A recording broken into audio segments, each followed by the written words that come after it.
All right, let's talk about something that I think is pretty fascinating, conspiracy thinking. But we're not going to go down the usual path of just talking about misinformation or fake news. Instead, we're going to dig a little deeper, drawing on some really insightful work by Professor RJ Starr.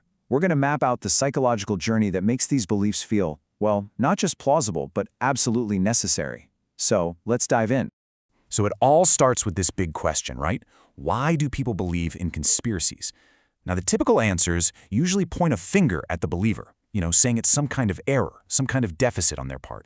But what if that's not the whole picture? What if we're actually asking the wrong question from the very start?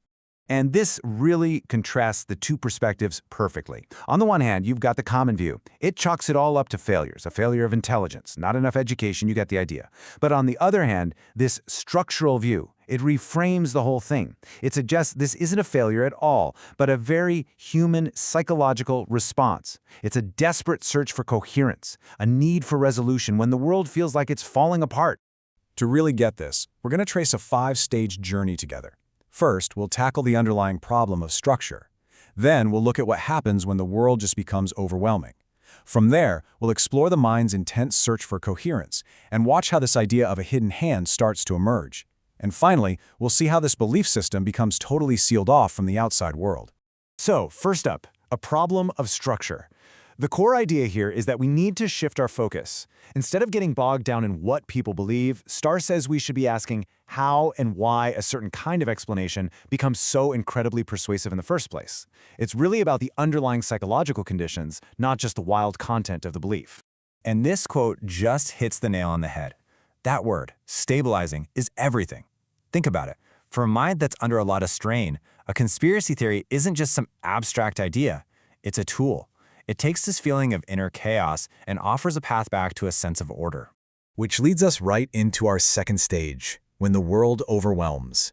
You see, this journey doesn't actually start with a belief. It starts with a feeling, a really unsettling feeling that the world has just stopped making sense. And this gets triggered when the sheer volume and complexity of information just completely overloads our brain's ability to process it all. I mean, just think about the world we live in now. We are just bombarded with information that's fragmented, it's contradictory, and, it's often curated by algorithms to get a rise out of us, not to help us understand anything. According to Starr, this environment is basically built to resist making sense, and it puts our minds under this constant low-grade strain. So what happens when our brain's little interpretive engine gets totally overloaded?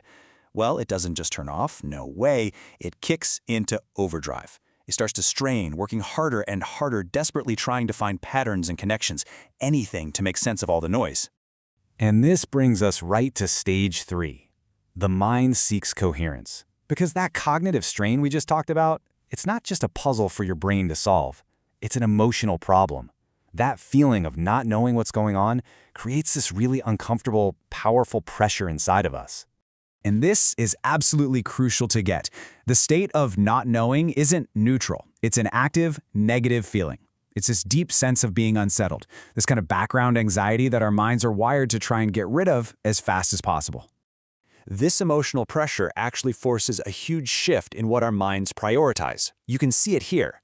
Under normal, stable conditions, our goal is accuracy. We want the right answer.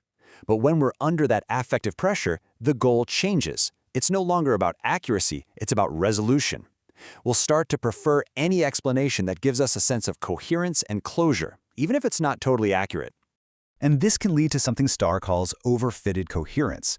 Okay, what does that mean? Well, it's like creating a story that perfectly explains every single little detail, but it does that by treating random coincidences, all the noise, as if they're a meaningful part of the signal. So what you end up with is a narrative that feels incredibly neat and tidy and explains everything, but it might be built on, well, nothing. And now for step 4, which is a huge leap, a hidden hand emerges.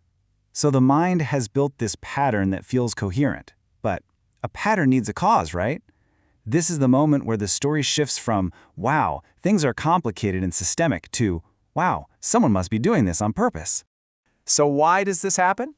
Well, blaming things on a hidden actor, on agency, is a really efficient move for our brains. It's a shortcut. It takes a messy, complex world and makes it simple. It provides an emotional anchor. And frankly, it taps into this deep-seated human bias to see purpose and intention behind everything. It's just so much easier to understand a story about who did something than a complex story about how it happened. So at the end of the day, this is the transformation. A world that felt random, chaotic, and just way too complex is suddenly replaced by a much simpler, more manageable story. A story about deliberate coordination, about someone pulling the strings. And here's the kicker. Even if that someone is evil, it can feel more comforting than believing that no one is in control at all. And that leads us to the final and maybe the stickiest stage of all. The system seals itself. Because at this point, the belief isn't just an explanation for how the world works anymore, it actually becomes a core part of how a person sees themselves. This is a concept called epistemic positioning. The person isn't just someone who has a belief. Their identity becomes wrapped up in being the kind of person who has access to a deeper truth. They see themselves as the one who can recognize the real patterns, the one who isn't fooled by what everyone else believes. And you can see how this would naturally create a really powerful us versus them dynamic. A psychological wall goes up, separating those who see the truth from all the sheep who are still asleep. This makes the belief socially powerful and reinforces it like crazy. Now this is where the system becomes almost bulletproof. When evidence comes along that contradicts the belief, it's not seen as a reason to question things. Nope. As this loop shows, that contradiction just gets reinterpreted as proof of the deception. Any evidence against the theory is just seen as more proof of how powerful the cover-up is, which, ironically, only makes the original belief stronger. So it's not that skepticism just disappears. It's actually weaponized. All that doubt gets redirected outward. At official sources, at the mainstream media, at scientists, at anyone who challenges the story. The person feels like they're being a really sharp critical thinker, but that skepticism is only ever pointed in one direction. And of course, in our modern world, online communities are like a massive accelerator for this entire process. They provide these ready-made narratives. They offer communities where everyone validates each other, and they basically create an echo chamber that reinforces the belief system 24/7. This is why just throwing facts at someone almost never works. When you challenge the narrative, you're not just questioning an idea. You're threatening to throw that person right back into that initial awful state of cognitive strain and emotional chaos, the very state the belief was created to solve. And that really brings us to the most powerful insight from Professor Starr. Change doesn't start by attacking the belief head-on. It can only really happen when the underlying psychological conditions, that instability, that strain, that intense need for resolution are addressed. You have to change the structure that made the belief so necessary to begin with. And so, to wrap this all up, we can turn the question back on ourselves, because this isn't just about other people. This is a deeply human process. It forces us all to ask, what's my threshold for uncertainty? How do I react when the world suddenly stops making sense? That's a question that's definitely worth thinking about. Thanks for tuning in.